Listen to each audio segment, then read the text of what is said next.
Thank you to the Outman Foundation and the Horace W. Goldsmith Foundation for helping make the PROJcast possible. Welcome to our show. Join our flow. It's the 52nd Street PROJcast. From the heart of Hell's Kitchen, this is the PROJcast, a podcast created by the community at the 52nd Street Project. We are a non-profit in New York City that partners young people in the Hell's Kitchen neighborhood with professional artists. I'm John Sheehy, Director of Institutional Advancement here at the project. Today we're focusing on the one thing that you can always count on: things are going to change. We'll be exploring this theme in 3 different pieces today. We have a radio play by one of our teens, a conversation between smart partners, and a song with lyrics by a project member from our Songmaking concert back in November. First up, we have Bobby by project teen Ricardo, created during last year's Radiomaking program. Radiomaking is our newest program at the project, and it introduces older project members to the art of telling stories through audio. The pieces were conceived, created, recorded, sound designed, and even performed by project members with support from adult volunteers. Bobby recounts the strange tale of a young man discovering that he is a shape-shifting teleporter. Here's Ricardo's radio play, Bobby.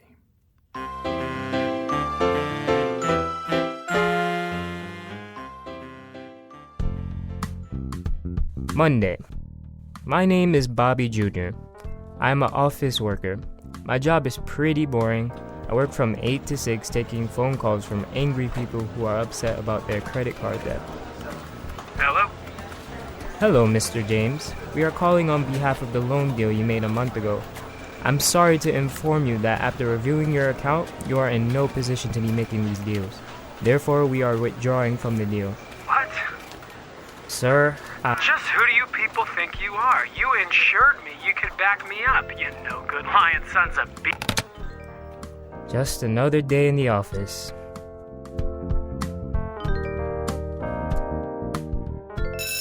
Tuesday. Everybody down. No sudden movements or it's over for you. No, don't do this, please. I have a family and we need this money. You look pretty rich to me. Shut up. Anyone else opens their mouth and they will be put down. I love Tuesdays. Robbing the same bank every Tuesday never gets old. You, put the money in the bag. Come on, try to be quicker than you were last week. You know the charade is getting old. Soon the bank will get shut down. By all means, old man, shut it down.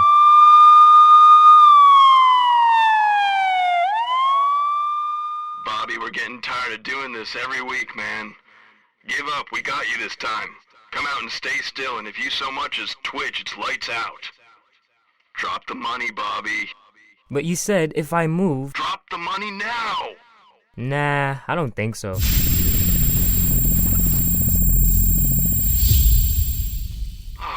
Not again. Alright, boys, back to headquarters. We will get them next week. That's what you said last time, boss. Would you like to lose your job, kid? Ugh. Wednesdays. They are the itches. Walking on 4 legs is okay, but being unable to resist the tail wagging and tongue drooping, it's ridiculous. And don't get me started on the fleas. I only do it to help my aunt who used to take care of me back in the day when she could see. Good times. Her real dog died about a year ago, and she loved him with her life. She used to take care of me back before I had the accident. Anyways, I only turn into this mutt to show my appreciation to her, even if she can't see it. You're such a good boy, doggy. You remind me of my nephew. Always ready to help me with something. And when I get up to do something, you also get up. Oh, if only Bobby was still with us today. He passed at such a young age. Oh.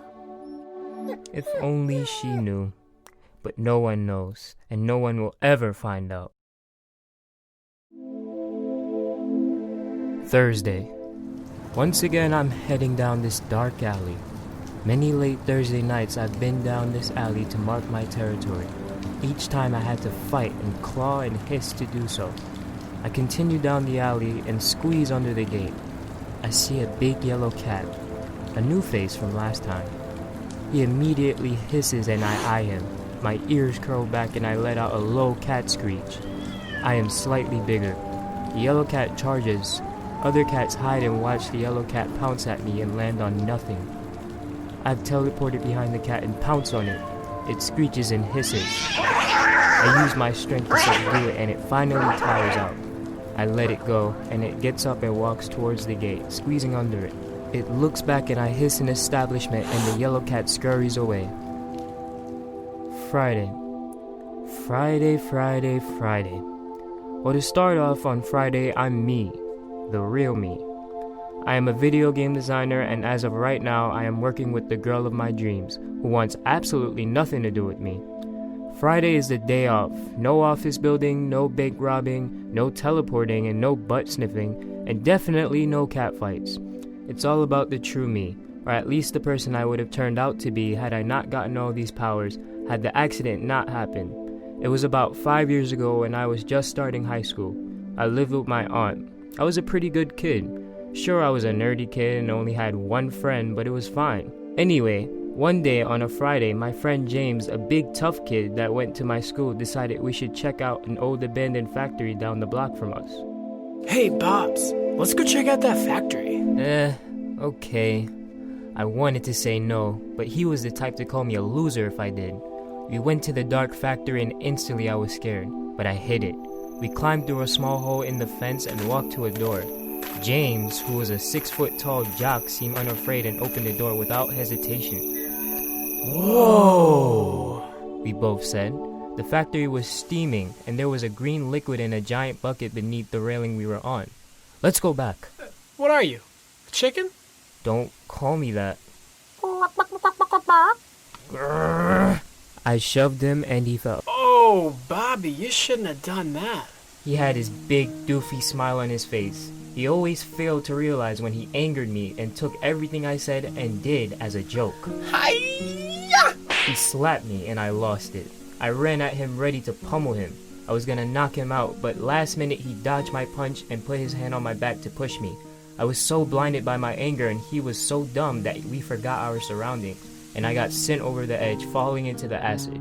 Oh no, Bobby! Ah! I screamed as the acid burned into my skin. I blacked out after. When I woke, I was lying in the field behind the factory, right under a sewer hole connecting to the factory. What the? I'm not dead? I looked at my body to see if it was still intact. It wasn't. I felt bigger. My legs felt different. My arms felt like they were legs. I looked at my skin color. It was golden. I was a lion. Before I could say anything, somehow I teleported into the water. I was back to my normal state. What's going on? I was supposed to die, but somehow I didn't, and instead discovered my powers. I could teleport and I could shapeshift into any animal and any person. I could have went home, but I decided to live a different life, or lives. I was labeled dead by my family, so why not do whatever I wanted? I began experiencing different lives and exploring them. The typical day of an office job where I could upset jerks like my old friend James, or Mr. James as he goes by now. The thrill of being a bank robber who robs the same bank and always gets away. Taking the place of a dog that died a long time ago to keep my blind aunt who used to take care of me happy. Discovering the curiosity of being a cat. But despite all these powers, living all these lives, I always had to return to my own. Hey, Bobby. We gotta finish this game by Saturday. Wake up. Oh, sorry. I was just thinking about the week. You're so out of this world. I'm glad my boyfriend isn't like you. I can do all these things, but it means nothing. In my heart, she means everything, and yet I mean nothing to her.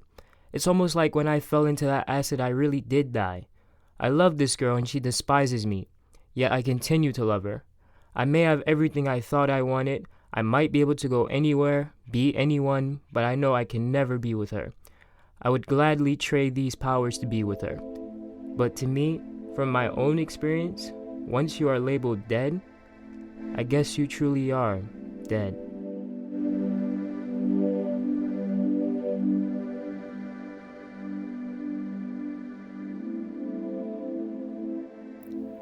That was Bobby by Project Teen Ricardo. Thank you to Rafe Terezzi for working with Ricardo to make this story, and for your voice cameos as well. We'd also like to thank the voice performers Ariel Goldman and Ben Moss, who also provided original music for this piece. And now to our Smart Partner interview between Sarah and Lynne Marie Rosenberg. They recently got together to talk about how their Smart Partnership got started, what inspires them to be artistic, and the change that they would like to see in the world. Here's Sarah and Lynne. Okay, we are officially recording. My name is Lynne Marie Rosenberg. I'm a volunteer here at 52nd Street Project, and this is... Sarah! I'm a member of the 52nd Street Project, and Lynne Marie Rosenberg is my Smart Partner. And we've been Smart Partners for... a year and a third. You're right. It has been exactly a year and a third. Give or take, but... Give or take. We also realized recently, since I started practicing Buddhism, what did we say, a month? A month in a Sarah, because apparently she started practicing Buddhism a month before June 2007. I was born July 2007, so that would make it a Sarah. That's right. So and, for the rest of my life, I will have practiced for a Sarah and a month, which I love. Yeah. I recently went to a Quaker meeting. That was a new thing for me. I went on Sunday. It was really cool. Is Quaker like the oatmeal? That is the oatmeal. But and it's specifically on the Brooklyn Quaker website. They say that they are not affiliated with the oatmeal. Well, I'm glad they made that straight. I know. They made it very clear. But no, it was very nice. It's very quiet. I like that. Yeah, I do too. So we have some questions for one another. Very good questions. Very good questions. Oh, we should also say that we became Smart Partners because... Well, Lynne, when I did my playmaking, Lynne, she was, I would say she was the villain in my play. Yeah, I'd say that's pretty accurate. And then, like most monotheistic plays, she ended up becoming somewhat good in the end. Yeah, I had a character arc, a very clear character arc. No, I say and I still say that that role was one of the best I've ever had in my 16 years of being an actor in New York City. And I agree because I wrote it. Listen, I'm just waiting for you to become a famous playwright so that you can just write me stuff and I don't have to worry anymore. All right, so do you want to start or should I start with these questions? You want to start? I'll start. I have a really important question to ask you to start. On a scale of 1 to 10, how much is Lynne your favorite person in the world?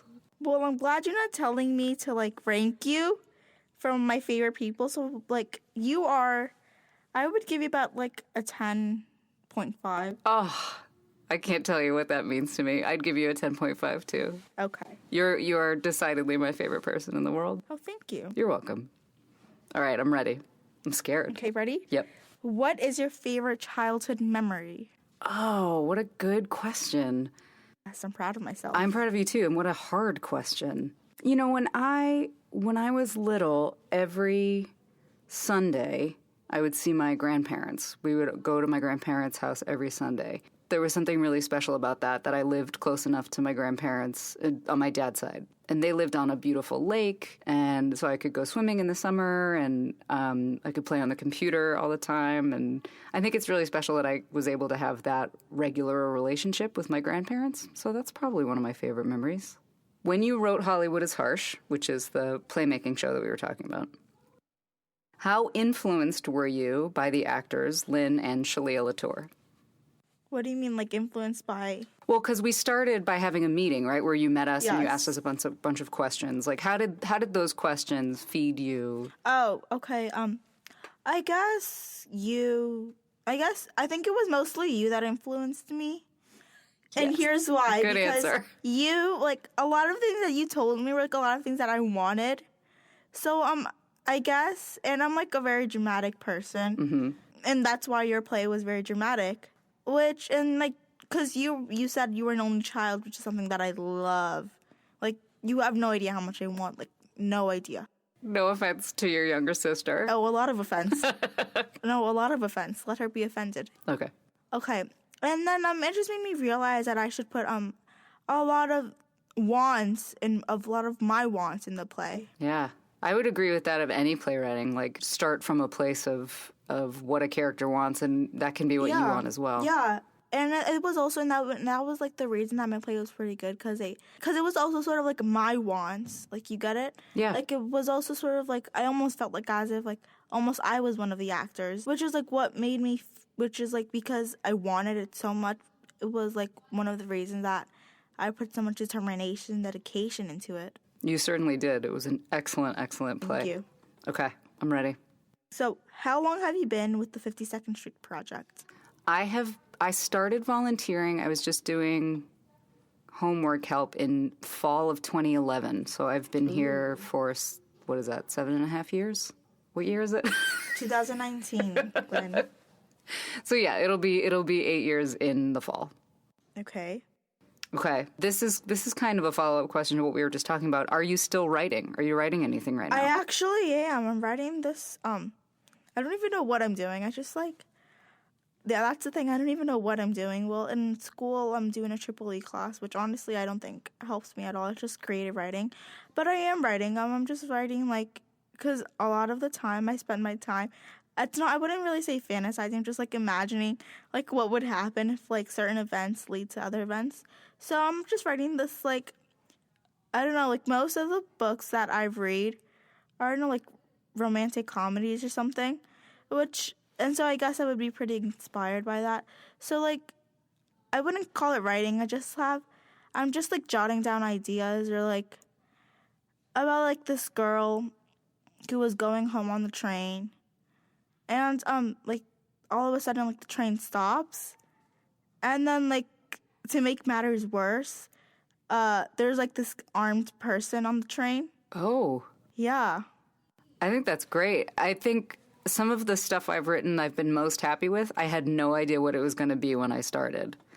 I think you sort of let writing happen and then figure out what it's going to be after that. Yeah. Awesome. Okay. What you got? Okay. What is the best part about acting? The best part about acting is all the people you get to meet. Really? Yeah. I think that's my favorite thing about being an actor, is that it has brought the most incredible, hugely diverse, massive circles of people into my life. I was actually thinking you would say it, but, like, all these different people you get to be. Yeah, I mean, that's super fun, and obviously I love the actual act of acting. No, but that's actually, like, pretty deep and, like, something that not many people would actually say. Most people would say, oh, I love acting, like, probably because of, like, because I got to be someone else on stage. But then that's actually something that, like, someone, like, I just really like your answer. Thank you. Thank you very much. Yeah, I think if you don't do it for the people, it can be a really hard career. Really strenuous career. Yeah. But if you're doing it, like, so when you go to auditions, there's kind of, some people don't want to talk to anybody and they were like, feel really competitive. And I've actually heard people say, like, I'm not here to meet friends, things like that. I go into auditions thinking I'm there to meet friends, like in the waiting room, because we're all good, right? If we got to a certain level, we're all good actors. So it just comes down to weird factors and stuff that has nothing to do with you. So, like, why not talk to someone really cool in the waiting room, and that day, like, you met a cool new friend? I like that. Yeah. It's actually really interesting in the fact that, and I remember that in my play, since it was about Hollywood, like, a lot of, like, there was a scene about the waiting room. Yeah. Where, and then I think, yeah, that just, like, reminds me of it. Yeah. Okay. Let's see. Oh, what is your favorite thing we've done together as smart partners? Oh, that's actually pretty good. Thank you for your approval. That's actually a really good question. So, I would say, I'm not sure. I mean, maybe, I guess going to the Flatiron Building was pretty nice because I remember that we were talking about the dog show It was Westminster dog show. So we were just like talking about it, and I remember it's because there was like a dog park around there, and then that's what I remember about it, and then I know how much you love dogs. I do, and one of my questions coming up will have something to do with that as well. Okay. But it's your turn now. Okay. How good do you think you were in art class during school? I asked this question because I'm currently below grade level in art.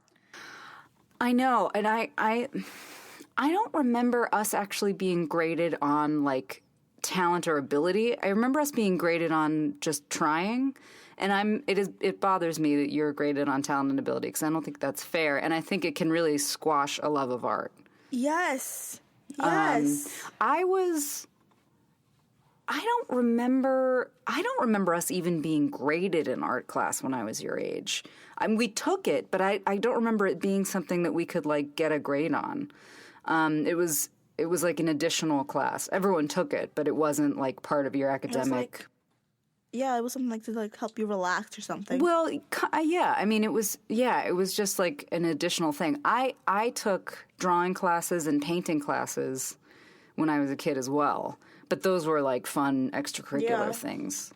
It actually made you feel relief stress and not gain it. Yeah. And I still draw currently, and I color, as you know. I'm an adult colorer, and I'm not ashamed.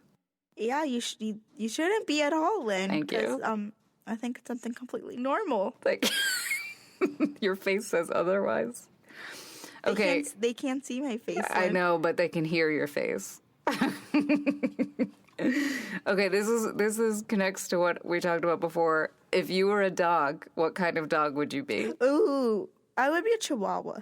Here's why.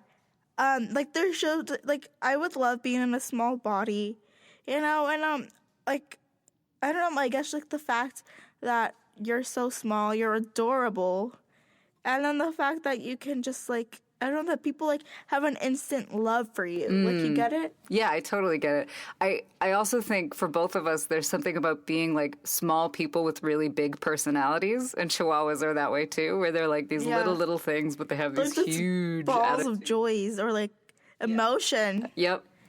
Yeah. I love it. Okay. So what made you want to act? I don't have a solid answer for that. That is one of those things that it's like as early as I remember, I knew I wanted to be a performer. My parents love to tell the story that when I was like 2 years old, we used to have these doors that led from the dining room to the kitchen room that opened like two-sided doors that opened out. Yeah. And so I would shut the doors, I would stand behind them, and I would say, Daddy, Daddy, present me. And my father would say, like, live from the dining room, ladies and gentlemen, it's Lynne Rosenberg. And I would, like, push through the doors and make my entrance and then, like, make up a song. So by that age, I was already performing. And I remember when I was going into second grade, so I was 7 years old, you get your like teacher, you find out who your teacher's going to be in the summer, and my mom saw that I had Miss Governman, and she said, "Oh, you'll really like Miss Governman. She does like little play things and acting and stuff like that." So I remember knowing that other people knew I already wanted to do that, but I don't remember knowing myself that I wanted to do it. But it was, I mean, from very, very young, I've always been a performer. I love that answer. Like, it just shows how much you really love acting and what you do. Thank you. Yeah, it's sort of embedded in me, I think. Yeah. So, this is my last question, but it's a biggie. How would you like to change the world? Oh. See, there's a lot of things that are going on, but I think, like, the main root is the fact that we don't accept the fact that we're all on planet Earth, and that we're citizens of planet Earth, not different countries. And I'm not just saying this because of, like, what's happening with, like, southern states and, like, immigration. I'm saying it because, like, when you actually think about it, it causes a lot of our problems, like global warming. Like, we can't accept that, oh, I'm not going to help the world. Oh, wait, but you live here. And also because why can't we just like help one another when it comes to like world peace? And let's not kill each other because I want to hurt them or I want to be stronger and seem somewhat more powerful than them. But let's not do that because you're not only killing someone from another country that even though you don't know who that person is, you're also killing someone like one of your own, someone who has grown up on the same place as you. Yeah. That's awesome. How do you think what sort of work would you personally like to do? For starters, I know that you need to be a person because you can't really expect the world to change by itself, and you need to do it like their way before you can change it to be better. Because I think only a person of power can do that, and most people of power don't really use their power for good. So I think the first step would definitely be to gain I'm not saying like gain power, but gain some sort of like recognition around the world, and then try to show people what good can do and how and why they should. Yeah, that's awesome. I can't wait for you to be president. Okay, Lynn. So how did you first hear about the 52nd Street Project? So many, many years ago, I was connected to George Babiak through a friend of mine who was directing me in a show. And this is like 10, 11, 12 years ago or something like that. And he had told me about 52nd Street Project. Is it a Sarah ago? This is a Sarah ago. This is one Sarah ago. He had told me about 52nd Street Project, and I thought the programming sounded so cool, but I was never able to like get to a show, and I was never able to sign up for any of the things. And then many years later, in 2011, I met Liz Bell at a show. She had come to see a show that I was in, and we were talking afterwards, and she mentioned that she worked for the 52nd Street Project, and I said, oh my gosh, you guys have been on my radar for so long. And so we made an appointment, and I came in to interview, and then I started volunteering from there. Oh, that's so nice. Yeah. You know, like one small thing leads to another. Exactly. Okay, who is a celebrity that you would want to meet live or dead? Michelle Obama. I mean, that's... Is it because of the book that you're reading, Becoming? Oh, it was way, way predates the book. I think she is one of the most remarkable people that we've had in the United States in the public eye ever. And I think she was the best first lady. I will fight anybody. I think she was the best first lady in the world. Yeah. I think just all the initiatives she did with getting people moving, getting people growing and eating vegetables, getting people to acknowledge the need for military support. I think she was and continues to be one of the most powerful women in the United States of America. No, I think so too. Like, she did a lot of influential help, something that not like many first ladies think of doing. Mm-hmm. And I think she just has so much compassion. She sort of exudes compassion and kindness, and that's something we don't see a lot of in the public eye. Absolutely. Okay, last question. I feel like I know the answer to this, but I just want everyone else to hear it. Okay. And I'm sure you would want to. Okay. Okay. I hope that's true. What are you looking forward to after we win the Amaze race? Oh, man. Yeah. I think you know what my answer is. I'm just looking forward to rubbing it in Alex Gould's face. Yeah, that's actually why I wanted to ask this. And chances that, in hopes that he will listen to this, or that we will make him listen to this and hear this last bit. I must say, I have really been enjoying the structure of like building points up. It's whether we win or not. It's very. No, we're winning. We're gonna win. We're gonna win. It's gonna be great. Don't doubt yourself, Lynne. So I guess because I didn't write this one down before, but what's your favorite thing you're doing in school these days? I think a lot of the thing that is like lunch. And here's why. I know. Did you say lunch is your favorite thing? Oh, come on. Here's why. Because since I get to go out for lunch. Oh. And like my school, like it's in a really nice place. It's like there's a park there. And honestly, I just realized how like crazy I am. you know, and I guess it just, like, helps me be, like, I don't know, I want to say, like, social, or, like, I would say social, like, be a bit more social with, like, the kids from, like, the other classes, even though we're, like, pretty close friends. I don't know, I guess it just helps me, like, make new friends or, like, discover new places. I'll take that. You know, there's two things I want to say about that. One is, when I was in high school, when you were a junior, if you didn't have a first period or a last period, you could either come in late or leave early. And then when you were a senior, you could leave during the day if you had free periods. And there was some, like, especially for suburban kids who can't just walk around, can't just be around in, like, a, you know, cool city with cool stuff to do, there was something about going home for lunch that meant independence to me, meant freedom to me. And I still, to this day, whenever I've had an office job, I felt like if I can go home for lunch, then I own my day. So I understand what you mean about lunch. There's something about being allowed to have your own time that feels very adult and independent, I think. Yeah, like just being able to leave the place. Yeah. I mean, I don't think it's really like being outside, just like being able to walk out those doors. Absolutely. And say goodbye. Even though you're going to come back in like an hour. Yeah. And the other thing I want to say about what you just said is, obviously, I'm an academic. I'm a firm believer in schooling. But I will say I think the most important part of any educational system is the people that you meet and the connections that you make. No, yeah, because like sometimes those connections or bonds can last for a really long time. Absolutely. On Wednesday, I saw 5 separate people, or I was at least on the phone with 5 separate people who I went to college with, which is now 16, 17, 18 years ago. Yeah. So there's those bonds are actually what matters when it comes down to it.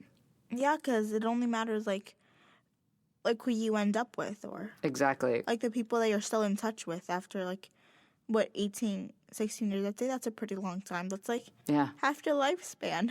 It's actually more than your lifespan, as we've established. Well, I will tell you, there is one person I am more grateful than any other to have wound up in my life, and that is you. Thank you. Absolutely. I mean, honestly, I feel like you've opened my eyes to like what Hollywood is harsh actually means, and here's why. Like, you just like made me realize like the ups and downs that like the acting industry brings with being an actress. Yeah. Yeah, but the one thing that's consistent is the people, which is why I think the end of your play where they're friends and they're hugging, it actually means a lot. It's like that's what mattered that whole time. Exactly, like the people that you meet, not, you know, but that's actually wasn't my initial thought, but then now that you make it, and I think that's like what has kept like this conversation going. Like the fact that most of the people you meet are there's chances that those are people you're gonna end up like being friends with for a lot of your life. Yeah, you're stuck with me for the rest of yours, which is problematic. You're gonna get so sick of me. We'll see, Lynn. That hasn't already happened, but we'll see. Oh, you're not sick of me. You keep showing up. I know you're not sick of me. Yeah. All right, I think that brings us to an end. Anything else you want the project listeners to... I think they heard it all, Lynn. I think they heard it all. All right, Sarah, thank you very much. Thank you, Lynn. That was Smart Partners, Sarah and Lynn. And just as a little background, the amazing race that Sarah and Lynn were talking about at the end is a friendly competition that we're running here at the project among Smart Partners. It consists of a scavenger hunt style list of activities for the pairs to complete by the end of the semester. Each activity awards points, and the Smart Partner pair with the most points at the end will win a prize. At the moment, Nikolai and his Smart Partner Alex J. Gould are the leaders, but there are many pairs looking to overtake them, obviously, including Lynn and Sarah. Stay tuned to the PROJcast for updates on the competition.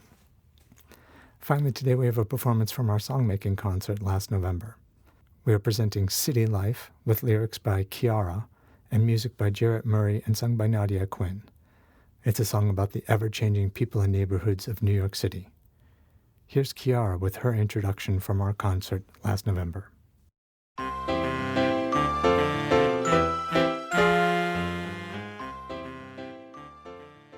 Hi.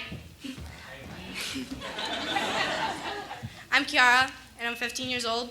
The songs I wrote have had a lot to do with my experience living in New York and, well, mostly Hell's Kitchen. They are really very confusing, so bear with me. But these songs are really super fun to write, and I hope you enjoy them.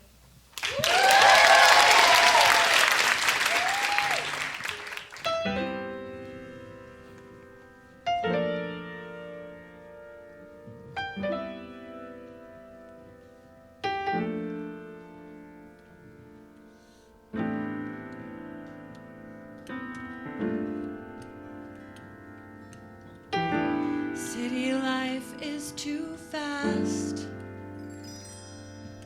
Afraid I'm missing out on life.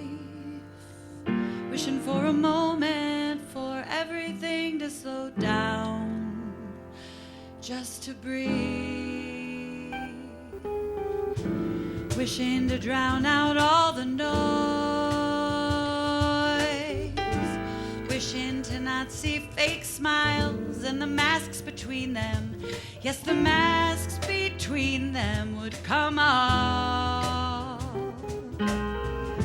Stopping time to observe, trying to make time to learn, trying to find a place where it's not so fake. Fast light, fake people, trying to find the good, fighting to stay gleeful, but nothing stays the same in my hood. Everyone is the same, lying to benefit themselves. Everyone is living their own special life. Why can't we be ourselves? Oh, oh, fast light, fake people, trying to find the good. Oh, fighting to stay gleeful, but nothing stays the same in my hood. Kids are growing up too fast. One blink and you'll miss them. We should try to make things last before we miss everything we want and more.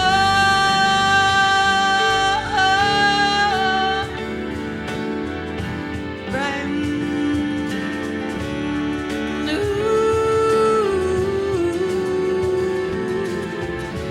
bright light, fake people,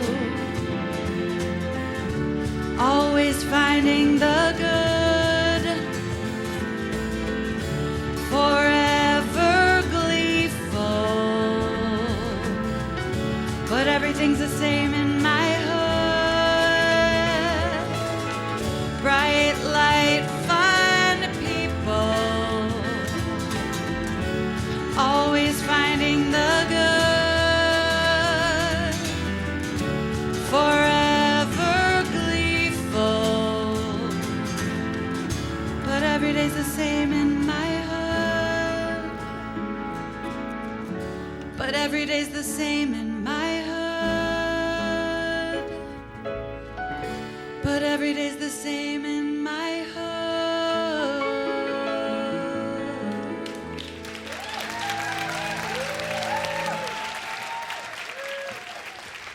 That was Kiara and Nadia Quinn with City Life, a song with lyrics by Kiara and music by Jarrett Murray.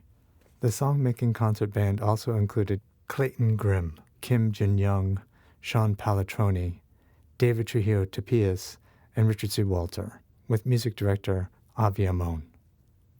If you want to hear more songs from the Songmaking program while also financially supporting the 52nd Street Project, we hope that you'll consider attending Power in Numbers, the only gala that really counts for the 52nd Street Project, on Monday, May 6th, starting at 6:30 at Capitale in Manhattan. This year at our fundraiser, we are celebrating Project Power couple Eliza Baldy and David Constable, both of whom are performers who have worked with us. Frequent listeners of the PROJcast may remember Eliza from her discussion about college life with her smart partner Caitlin from our Back to School episode last September. And if you haven't heard it and you might like a good cry, you can go back in the feed and listen. The gala this year will feature songs with lyrics on the theme of power written by our songmakers. For inquiry about reservations, contact info@52project.org. That's INFO at 52project.org. And now for the credits. The project members featured in this episode were Ricardo, Sarah, and Kiara.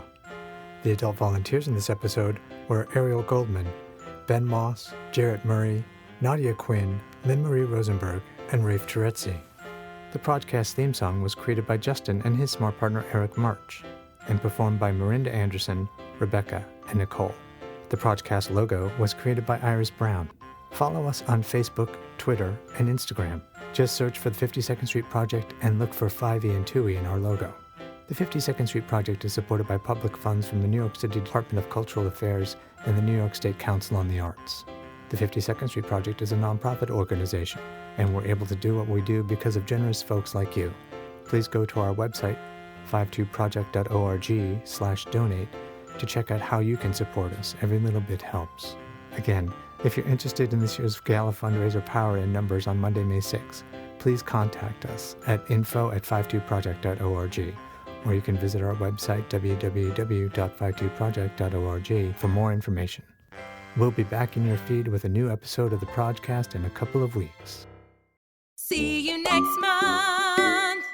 Wait, nothing rhymes with month. On the 52nd Street PROJcast.